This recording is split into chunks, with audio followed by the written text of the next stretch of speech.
അസ്സലാമു അലൈക്കും വറഹ്മത്തുള്ളാഹി വബറകാതുഹു. ബിസ്മില്ലാഹിർ റഹ്മാനിർ റഹീം. 2023 നടന്ന വാർഷിക പരീക്ഷയിലെ 2ാം ക്ലാസ്സിലെ ലിസാനുൽ ഖുർആനിൻ്റെ ചോദ്യപേപ്പറും അവയുടെ ഉത്തരങ്ങളുമാണ് ഈ വീഡിയോയിൽ ഉൾക്കൊള്ളിച്ചിട്ടുള്ളത്. പരീക്ഷയ്ക്ക് വേണ്ടി ചോദ്യങ്ങൾ വരാവുന്ന രൂപവും കൂടി മനസ്സിലാക്കാൻ ഇത് ഉപകരിക്കും. നമുക്ക് ലിസാനുൽ ഖുർആനിൻ്റെ ചോദ്യങ്ങളും അവയുടെ ഉത്തരങ്ങളും നോക്കാം. ചോദ്യത്തിൻ്റെ ഒന്നാമത്തെ ഭാഗം, നഖ്താറു വനക്തുബു കമാഫിൽ മിസാൽ. താഴെ കൊടുത്ത ഉദാഹരണങ്ങൾ പോലെ ബ്രാക്കറ്റിൽ നിന്നെടുത്ത് നമുക്ക് എഴുതാം. ഇവിടെ ബ്രാക്കറ്റിൽ ചില പദങ്ങൾ നൽകിയിട്ടുണ്ട്. ആ പദങ്ങൾ ഏതിനോടാണോ യോജിക്കുന്നത് അവിടെ നമ്മൾ എടുത്തെഴുതണം. ഇതിന് ഉദാഹരണം കൊടുത്തിട്ടുണ്ട്. ഹാദാ ലൗഹുൻ, ഹാദിഹി ബഖറത്തുൻ. ഹാദ എന്ന് പറയുന്നത് ഏതൊക്കെ പദങ്ങളാണ് എന്ന് മനസ്സിലാക്കുക. ഹാദിഹി എന്ന് പറയുന്നത് ഏതൊക്കെ പദങ്ങളെയാണ് എന്ന് മനസ്സിലാക്കുക. എന്നിട്ട് ഹാദ എന്നുള്ളതിലേക്ക് അതിനോട് യോജിച്ച പദങ്ങൾ മാത്രം എടുത്തെഴുതണം. ഹാദിഹി എന്നുള്ളതിലേക്ക് യോജിക്കുന്ന പദങ്ങൾ ഏതാണോ ആ പദങ്ങളെ മാത്രം ഹാദിയിലേക്കും എടുത്തെഴുതുക. നമുക്ക് ഇതിൻ്റെ ഉദാഹരണങ്ങൾ നോക്കാം. ഹാദാ ഖമീസുൻ, ഹാദാ മിന്ദീലുൻ, ഹാദാ ദാരിസുൻ, ഹാദാ സൂമുൻ. ഇവകളൊക്കെ ഹാദയിലേക്ക് ചേരുന്നതാണ്. പിന്നെ ഹാദിഹി നോക്കാം. ഹാദിഹി മുസ്ലിമത്തുൻ, ഹാദിഹി ദജാജത്തുൻ, ഹാദിഹി ഖുറത്തുൻ, ഹാദിഹി ഖറിയത്തുൻ. ഇവിടെ പ്രത്യേകം ശ്രദ്ധിക്കേണ്ടത് ഹാദിഹി വരുന്നത് മുഅന്നസിനാണ്, ഹാദ എന്ന് വരുന്നത് മുദക്കറിനാണ്. അപ്പോൾ മുഅന്നസിനാകുമ്പോൾ മുഅന്നസായ പദങ്ങളെ നമുക്ക് തിരിച്ചറിയാൻ പറ്റണം. അതിലേക്ക് വളരെ പ്രധാനമായും നാം ശ്രദ്ധിക്കേണ്ടത് ഒരു പദത്തിൻ്റെ അവസാനം ഹാത്ത വന്നിട്ടുണ്ടെങ്കിൽ അത് മുഅന്നസായി പരിഗണിക്കണം.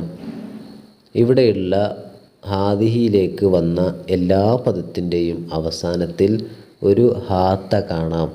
മുസ്ലിമത്തുൻ, ദജാജത്തുൻ, ഖുറത്തുൻ, ഖറിയത്തുൻ. ഇത് മനസ്സിലാക്കിയാൽ തന്നെ ഹാദിഹിയിലേക്ക് യോജിക്കുന്ന പദങ്ങളെ നമുക്ക് പെട്ടെന്ന് കണ്ടെത്താൻ പറ്റും.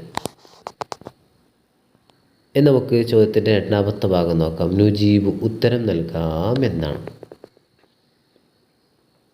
ഇവിടെ ചിത്രം നൽകിയിട്ട് ചോദ്യം ചോദിക്കുകയാണ്. മാ ദാലിക, ദാലിക അനാനാസുൻ. മാ തിൽക, തിൽക മിർആത്തുൻ. മാ ഹാദാ, ഹാദാ മിർസമുൻ. മാ ഹാദിഹി, ഹാദിഹി ദറാജത്തുൻ.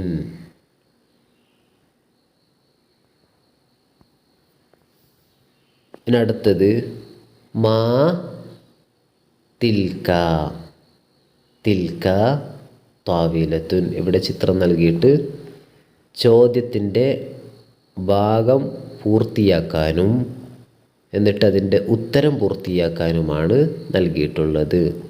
ഇവിടെ നമുക്ക് ഉത്തരത്തിൽ തന്നെ തിൽക എന്ന് നൽകിയിട്ടുണ്ട്. അതുകൊണ്ട് ചോദ്യത്തിലും ആ തിൽക എന്ന് വരണം. അതുകൊണ്ടാണ് മാ തിൽക എന്ന് ചോദിക്കുന്നത്. ഉത്തരം തിൽക ത്വാവിലത്തുൻ. വീണ്ടും അതുപോലെ ഒരു ചോദ്യം ചോദിക്കുകയാണ്. മാ ഹാദിഹി, മാ ചേർക്കണം ഹാദിഹിൻ്റെ അടുത്ത്.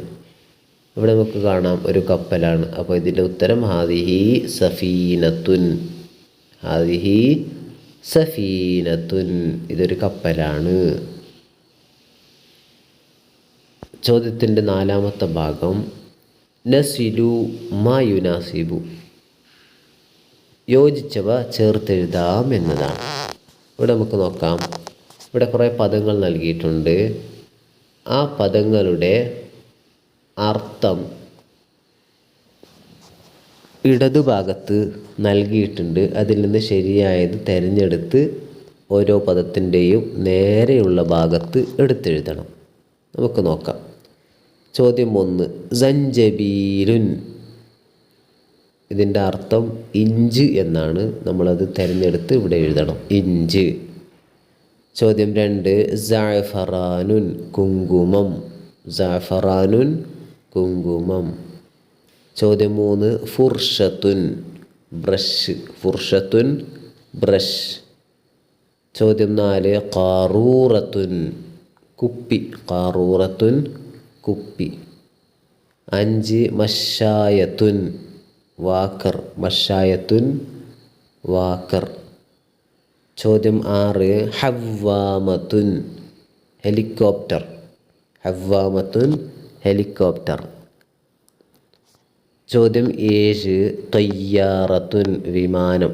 ത്വയ്യാറത്തുൻ, വിമാനം. ചോദ്യത്തിൻ്റെ 5ാമത്തെ ഭാഗം നുഅരിബു, നമുക്ക് അറബിയാക്കാം. ഇവിടെ മലയാളത്തിൽ നൽകിയ വാചകത്തെ അറബിയിലാക്കണം. നമുക്ക് നോക്കാം. 1, അത് എൻ്റെ സഹോദരിയാകുന്നു. ഇതിന് അറബിയിൽ എങ്ങനെ പറയാം? തിൽക ഉഖ്തി. തിൽക ഉഖ്തി. ചോദ്യം 2, ഇത് പരുന്താണ്. ഇതിനെ അറബിയിൽ പറയേണ്ടത് ഹാദിഹി ഹിദ്അത്തുൻ. ഹാദിഹി ഹിദ്അത്തുൻ. ചോദ്യം 3, ഇത് എൻ്റെ ബാഗ് ആകുന്നു. ഇത് എൻ്റെ ബാഗ് ആകുന്നു. ഇതിന് അറബിയിൽ പറയേണ്ടത് ഹാദിഹി ഹഖീബത്തി. ഹാദിഹി ഹഖീബത്തി. ചോദ്യത്തിൻ്റെ 6ാമത്തെ ഭാഗം നുതർജിമു, നമുക്ക് പരിഭാഷപ്പെടുത്താം. ഇവിടെ അറബി വാചകം നൽകിയിട്ടുണ്ട്, അതിൻ്റെ അർത്ഥം എഴുതണം. നമുക്ക് നോക്കാം. ദാലിക ഇനബുൻ ഹുൽവുൻ. ദാലിക ഇനബുൻ ഹുൽവുൻ. ഇതിൻ്റെ അർത്ഥമാണ് എഴുതേണ്ടത്. ഇതിൻ്റെ അർത്ഥം ഇങ്ങനെയാണ്: അത് മധുരമുള്ള മുന്തിരിയാണ്. അത് മധുരമുള്ള മുന്തിരിയാണ്. ചോദ്യഭാഗങ്ങളൊക്കെ നല്ലതുപോലെ മനസ്സിലാക്കി പാഠഭാഗങ്ങളിൽ നല്ലതുപോലെ ശ്രദ്ധിച്ച് പഠിച്ച് പരീക്ഷയിൽ ഉന്നത വിജയം കരസ്ഥമാക്കുക. അള്ളാഹു അതിന് നമുക്ക് തൗഫീഖ് നൽകട്ടെ. വആഖിറു ദഅവാന അനിൽ ഹംദുലില്ലാഹി റബ്ബിൽ ആലമീൻ. വസ്സലാമു അലൈക്കും വറഹ്മത്തുള്ളാഹി വബറകാതുഹു.